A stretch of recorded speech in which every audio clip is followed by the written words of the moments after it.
sim, estamos de volta! E agora, Back Music com Pedro e Pablo.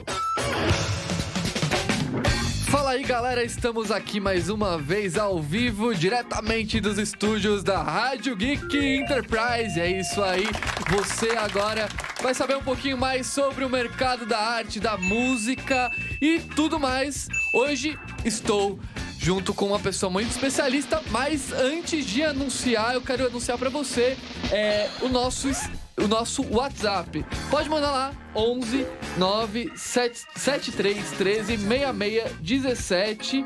E no nosso Facebook, no nosso Instagram, no YouTube também. Ali é tudo Rádio Geek BR. Você só pode marcar ali com a hashtag Rádio Geek ao vivo, tá? Só marcar ali, a gente também vai estar respondendo suas perguntas, vai estar curtindo. É isso aí. E hoje, para começar o programa, a gente tá aí finalizando, né, o nosso mês aí, Setembro Amarelo. Você, então, que não sabe o que é o Setembro Amarelo, a Rádio Geek tá fazendo uma boa campanha, uma campanha incrível, vou te dizer, que é contra a depressão, né? Então, às vezes você tem algum parente ou você mesmo sofre contra depressão, né? Sofre da depressão. E existe um número, né, que você pode ligar, que é o Centro de Apoio à Vida, né? É o CVV, é o 188, é um número novo, tá? Que por conta dessa... a doença do século, né? A doença do século. Agora a gente teve na Music Show uma palestra incrível sobre essa doença. As pessoas às vezes não colocam fé nisso, mas realmente é uma coisa que a gente precisa se preocupar e se preocupar muito. Para começar esse papo, eu queria dar as boas-vindas para minha querida irmã Fernanda Carnevale.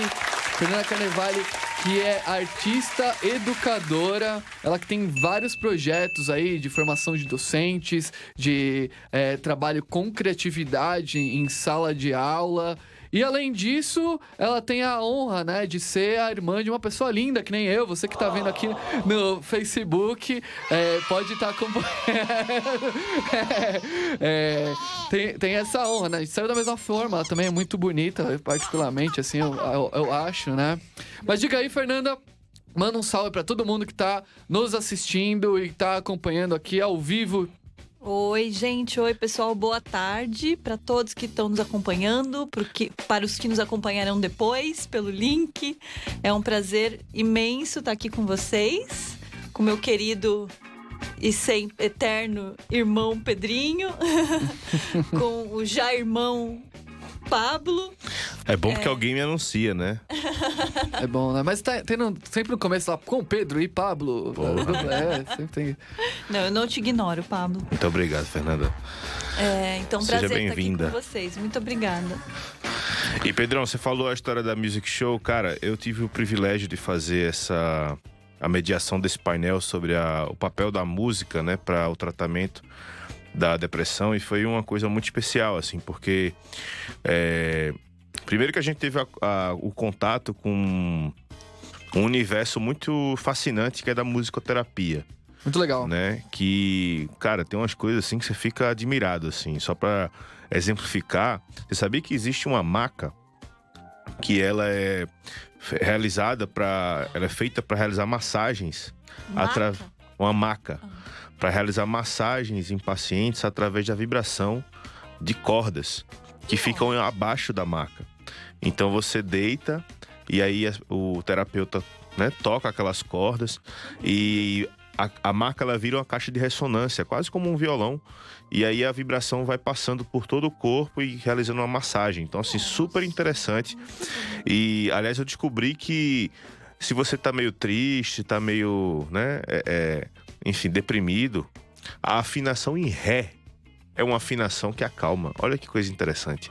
Então, assim, foi muito bacana e a gente teve até a felicidade de ter um depoimento de um dos presentes na hora, de que ele sofria de depressão há mais de 20 anos e que aquele tinha sido um dia que ele tinha acordado deprimido, tinha acordado até pensando em tirar a própria vida. e não queria ir pra feira, apesar de ter comprado ingresso, acabou indo. E a primeira coisa que ele encontrou quando chegou na feira foi exatamente esse painel começando. E quando ele falou isso, virou quase que uma sessão exclusiva para ele, assim. Então foi um sentimento muito especial que a gente pode ter, quase que por acaso, tocado uma vida ali e salvado ali uma vida, né? Então, só deixar registrado isso, porque realmente a questão do Setembro Amarelo, que a Rádio Geek tá aí encabeçando, né? E toda a sociedade tá engajada, é realmente uma coisa muito importante. E eu não poderia deixar de contar essa história, né? Que foi realmente um dos pontos altos da Music Show, que por si só também foi espetacular, né, Pedrão? Incrível.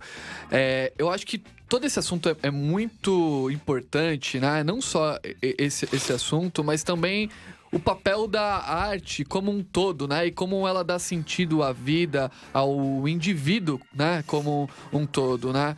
E a arte, ela sempre está conectada a uma coisa e sempre foi muito bem relacionado com a criatividade, né? E se eu posso relacionar alguém como uma especialista disso, eu relaciono minha irmã.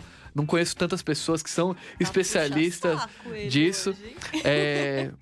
Eu queria entender, da sua opinião, Fernanda, por que você acha que as pessoas devem desenvolver a criatividade? Sabe que eu não tinha nem me dado conta que a gente ia fazer essa conversa no mês do Setembro Amarelo, né? E eu realmente acho que tem absolutamente tudo a ver, né? Pode parecer que a criatividade é algo supérfluo ou algo anexo, algo que, assim, como se fosse um plus para sua vida. Então eu tenho minha vida toda garantida, tenho meu trabalho, minha família, e agora, vou desenvolver minha criatividade, né? E eu entendo, na verdade, que a criatividade, ela é como se fosse uma coluna da nossa vida. E aí eu posso trazer um exemplo, na verdade alguns exemplos, né, do meu trabalho como professora de arte na rede pública. Com os alunos adolescentes, muitas vezes eu era questionada de: professora, mas por que a gente está fazendo isso, né? Para que isso aqui? Por que você está me provocando a criar esse tipo de coisa? E aí eu dizia assim: você imagina que você tem 50 anos de idade, você escolheu uma profissão que você levou adiante a sua vida toda, só que você chega lá com esses 50 anos e se dá conta que não faz o menor sentido mais o que você está fazendo. Você está completamente vazio e sente que você tá realizando as coisas de forma mecânica, não faz mais sentido, né? Para que você consiga inventar um novo caminho, inventar um novo rumo para sua vida, é preciso que você tenha treinado esse músculo, e agora eu vou chamar de músculo porque foi a forma que eu aprendi a lidar com a criatividade. É preciso que você tenha treinado o músculo da criatividade, né? Porque criar um novo percurso de vida, criar um caminho autêntico para si, que realmente faça sentido a sua presença nesse mundo, não tem a ver só com entendimento lógico e racional. Não tem a ver com, nossa, eu gosto de animais, então vou trabalhar com isso. Aliás, o gostar já é um pouco mais elaborado, né? Vou pensar uma coisa que seja mais lógica. Meu pai tem uma empresa de tal coisa, então para mim seria fácil seguir o rumo do meu pai. Tô fazendo um raciocínio lógico, né? Quando a gente faz um raciocínio que é pela via da criatividade, a gente tá ativando não, né? Mas diversos compartimentos do nosso cérebro que percebem a vida de uma forma muito mais integral. Então, vai muito além da lógica, né? Vai muito além daquela narrativa lógica e racional que às vezes a gente conta. Nasci em tal lugar, estudei em tal lugar, escolhi fazer tal coisa. Fora a nossa narrativa lógica e racional sobre a vida, tem muitas coisas que nos afetam no dia a dia, que às vezes a gente não dá bola, né? Então pode ser que esse cara, voltando aí pro cara dos 50 anos, né? O exemplo que eu dou pro meu aluno. Pode ser que esse cara escolheu ser advogado e tá lá trabalhando aos 50 anos como advogado. Mas, ao longo da vida dele, ele sempre se afetou muito por exemplo, pelas ervas medicinais. Ele sempre ficou muito intrigado quando a avó dele dizia: toma esse chazinho aqui pra curar tal coisa, né? E não é uma coisa que ele dava bola. E aí, aos 50 anos, se ele tem o músculo da criatividade desenvolvido, ele consegue trazer essa informação que está na memória, que está no campo do sensorial, das emoções, para inventar um novo rumo para a vida dele, né? E é louco porque cada vez mais a gente vai ter essa necessidade, né? Tipo, as profissões, elas vão se modificar com cada vez mais velocidade, né? Sim, E cada vez mais vai ser necessário esse tipo de reinvenção, né? sim. Eu lembro que eu li um estudo que falava que ele fazia um paralelo de como vai ser, era uma teoria de como seria a diferença entre o ciclo do trabalho, né? E falava que assim, enquanto hoje um profissional, vamos assim, normal, CLT, né? Ele trabalha um ano, tira um mês de férias e volta para fazer a mesma coisa, né? E fica nesse ciclo, que no futuro as pessoas tendem a não tirar férias todos os anos, mas tirar anos sabáticos para voltar fazendo outra coisa. Ou seja, elas vão tirar um ano para aprender uma nova competência ou reinventar, como você está falando, a competência que elas, né, executam. E isso sim precisa dessa virada, né? E achei interessante você falar de treinar a criatividade, porque a gente sempre escuta falar de que fulano é criativo, que fulano tem a veia artística ou qualquer coisa do tipo assim. É possível treinar a criatividade? Como desenvolver a criatividade? Perfeitamente possível. Na verdade, se eu não achasse que é possível desenvolver a criatividade, eu não seria professora de arte, antes de tudo, né? Esse foi um dos motivos que me fez escolher a licenciatura, a profissão de professora.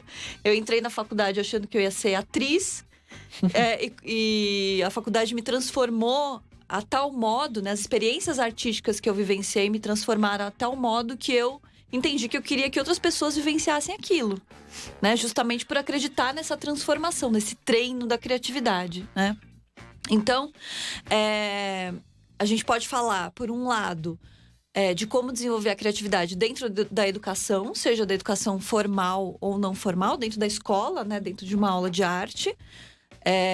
Na verdade, existe o componente curricular de arte dentro das escolas, porque se acredita que é importante desenvolver a criatividade, entre outras coisas, né? É a competência do século, né? Vamos colocar criatividade. Com certeza. Aí, só fazendo um parênteses, eu já vou voltar no como, né? Eu tava assistindo um curso com um professor chamado Daniel Eager, eu acho que é esse o nome, sobre habilidades do futuro. E aí ele fez um comparativo entre as habilidades que eram exigidas pelas grandes empresas multinacionais, Google, todas essas aí, em 2015... e as que seriam exigidas em 2020. E aí ele diz que nesse intervalo curto de 5 anos, habilidades como a criatividade e a capacidade de resolução de conflitos, por exemplo, a gente já pode falar das competências socioemocionais, né? Subiram vários postos, né? Então estavam lá na 12ª colocação e agora a criatividade, se eu não me engano, está em segundo ou em terceiro. Pessoal, você que tá em casa aí, que é operador, possivelmente você, no futuro, vá ser substituído por um robô, né? O pessoal que pilota Uber aí, tá ouvindo aí do rádio, né? Do carro. Vai se cuidando, cuida bem da criatividade, que esse é um bem, assim, eu colocaria aqui como praticamente um patrimônio, né, Fernanda? Então, sim. E aí, falando mais do como,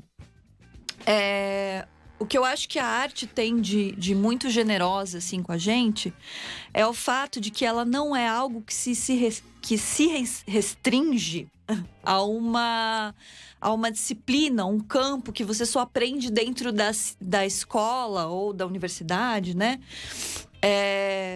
Você aprende a se relacionar com a arte, e aí você aprende a ser criativo todas as vezes em que você se aproxima de uma obra de arte, né? E hoje a gente tem digamos, um presente, para alguns é uma pedra no sapato, mas para mim é um presente, que a arte contemporânea, aquelas obras bem malucas, assim, que a gente vê de vez em quando, você entra no museu, aí tem uma garrafa d'água lá no meio da sala e aquilo é a obra, né? A arte contemporânea propõe pra gente que a gente se desdobre em direção a cada obra que a gente encontra. Então, só essa obra maluca que você fala, pra que isso, meu Deus? Por que esse artista tá fazendo isso comigo? Eu só queria ver uma coisa bonita, né? Essa obra maluca, na verdade, tá propondo que a gente treine esse músculo da criatividade. E que você tente cavocar aí dentro de você as suas memórias, a sua sensibilidade, as suas experiências anteriores que podem ter referência com aquela garrafa d'água no meio da sala, né? E faça essas conexões no campo do sutil, né? A criatividade pede... Simbólico, né? Sim, o simbólico eu incluo dentro do campo do sutil, né? A gente está falando do território do simbólico mesmo, né? O simbólico, o metafórico, o poético, essas palavras estão nesse território. Então, a criatividade propõe conexões que estão nesse território do simbólico, metafórico, poético e não da lógica. E é incrível que o modelo, né, de educação hoje, que a gente aprende a ter criatividade, realmente talvez não seja um modelo mais desenvolvido, né, Pablo? Inclusive, a gente teve um painel lá no Music Show que o Bruno Oshi, né, que teve até aqui no programa, participou. Ele teve uma fala... Fala aí, o Pablão sabe explicar muito melhor que eu a fala que ele falou do Napoleão Bonaparte. Ah, essa é ótima. Eu achei genial essa metáfora, mas assim, eu sempre fui um grande crítico, assim, né? Minha mãe é educadora, então vivi não só como estudante, mas vendo, né, certos bastidores, né, de escolas e tal. E sempre questionei muito, né, como que enfim, certas coisas aconteciam, né? E aí, isso é papo pra 10 programas. A gente for falar de vestibular, essas coisas assim, a gente cai no buraco ali da Alice, né? Mas o Bruno fez uma metáfora que eu achei genial, que representa muito isso. Ele disse assim, se o Napoleão Bonaparte fosse soltado hoje na Avenida Paulista, ele ia ficar completamente extasiado, né? Meu Deus, o que é isso? Se ele fosse jogado por outro lado, numa sala de aula, ele ia pegar e ia falar, beleza, aqui eu me achei. Que é aquele conceito antigo, né? A galera... Eu tava também... Uma das palavras, não sei exatamente quem que foi, alguém explicou ali a diferença entre pedagogia, andragogia e runtagogia. É muito louco, né? Mas a gente aprende na faculdade, quem é professor, pedagogia, que é você... ensinar a aprender o conceito, para você aprender o conceito, né? Na verdade, pedagogia... É pra criança, né? Focado pra criança. Pra criança, exatamente. Agora ninguém... As outras camadas, né, que seriam as outras fases da vida, que é a andragogia, por exemplo. A andragogia é o ato de você aprender a resolver desafio. Né? Muitas pessoas aí, a própria política precisa aprender muito andragogia, sabe? E aí o nível mais alto desse aí é essa reutagogia, que é aprender a aprender. Aí quando o cara tá no doutorado, no pós-doc... Aprender o quê? Aprender a aprender. Realmente ele já tem noção de como resolve o desafio, ele já passou pela fase inicial de vida do pedagogo, né? Que ensina a aprender conceito e tal. Mas ele tem que aprender a aprender toda vez. E por quê? Porque ele tem que passar isso para outra direção. E aí realmente é como se fosse uma cadeia, né? Uma cadeia que a gente acaba parando às vezes ali quando a gente tá na fase de pedagogia mesmo. E até hoje, a sala de aula, ela vive nessa coisa de tentar embasar conceitos, né? Enxutar conceitos, né? Então, mas você sabe que há alguns anos atrás, eu não sei se em 2001, saiu um relatório aí encomendado pela Unesco sobre quais seriam as habilidades, ou enfim, o que seria exigido ao cidadão do século XXI. O que seria exigido que um cidadão do século XXI desenvolvesse dentro de uma escola, né? E isso, enfim, provocou uma série de mudanças dentro das pesquisas em educação.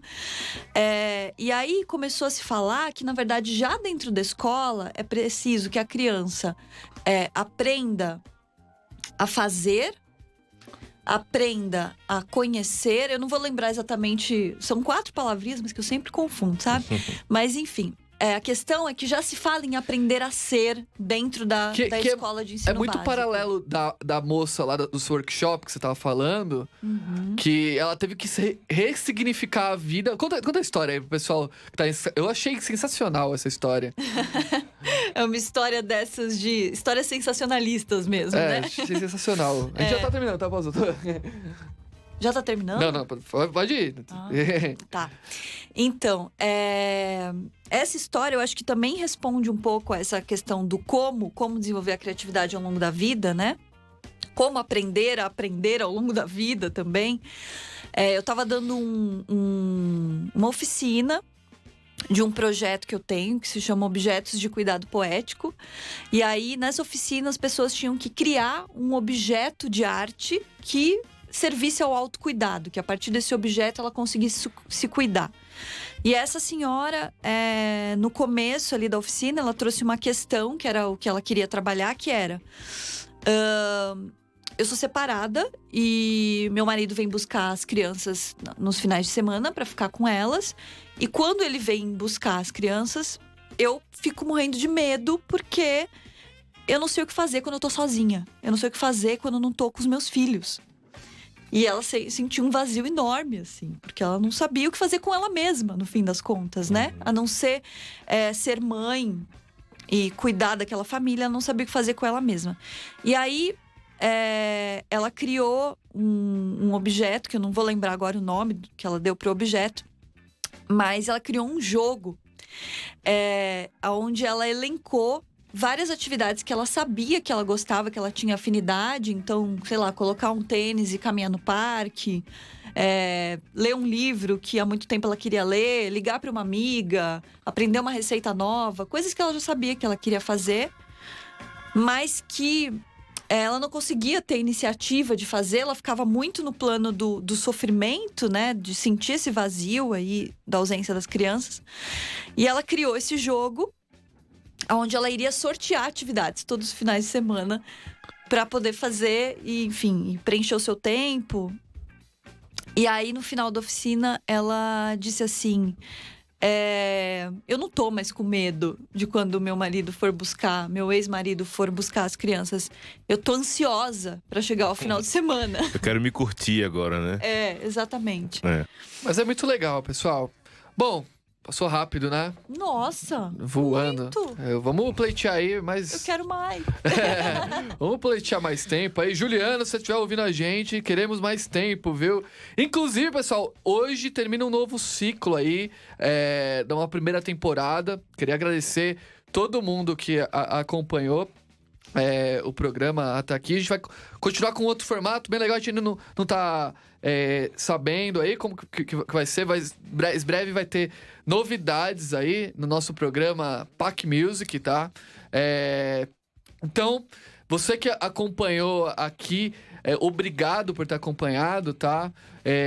Você vai poder acompanhar também depois nas plataformas, né? A gente vai estar postando no Spotify, nas plataformas digitais, o podcast, tá? E também lá no nosso Instagram, o Pack Music BR, beleza, pessoal? Pessoal, você está na Rádio Geek, apaixonados por música.